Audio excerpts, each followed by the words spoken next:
તો હેલો મિત્રો, સ્વાગત છે તમારું મારા મિની વ્લોગમાં. અને આજે આપણે બનાવવાના છીએ લસણનું શાક. તો સૌથી પહેલાં આપણે લસણ ફોલી લીધું ને ડુંગળી મોળી લીધી છે. તો જોતા રહેજો વિડીયો અંત સુધી. તો મિત્રો સૌથી પહેલાં આપણે લસણને તેલમાં નાખી દઈશું અને જ્યાં સુધી એનો કલર ના બદલે લાલ ના થઈ જાય ત્યાં સુધી આને તેલમાં તળવા દઈશું.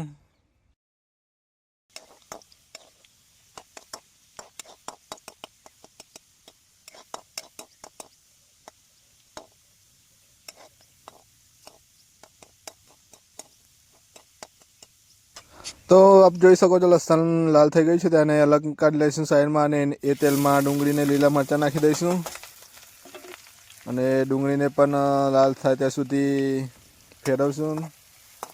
ડુંગળીનો બી કલર બદલાય ત્યાં સુધી અંદર રાખીશું આપણે.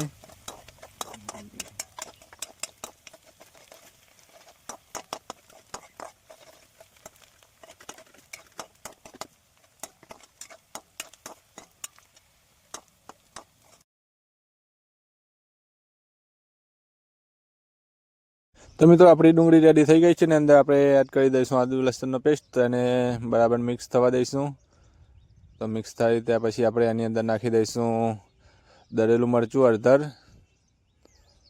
ને એને થોડી વાર ગરમ થવા દઈશું મિક્સ થાય ત્યાં સુધી. અને પછી આપણે અડધો ગ્લાસ પાણી એડ કરી દઈશું. તો મિત્રો આપણે એને પછી થોડી વાર ઉકળવા દઈશું. ઉકળવા માટે મૂકી દઈશું અને ઉકળી જાય પછી ત્યારબાદ એમાં નાખી દઈશું આપણે દળેલો મસાલો. થોડો દળેલો મસાલો એડ કરી દઈશું. તો મિત્રો આ આવી ગયો આપણો દળેલો મસાલો.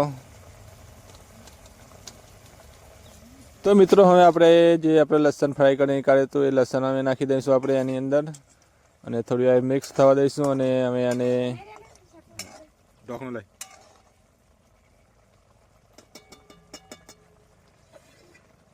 તો મિત્રો હવે આને ઢાંકીને 5 મિનિટ માટે ચડવા માટે મૂકી દઈશું. તો 5 મિનિટ થઈ ગઈ છે. આપણે જોઈશું ચડી ગયું કે નહીં ચડ્યું. અને આપણું શાક બનીને રેડી છે.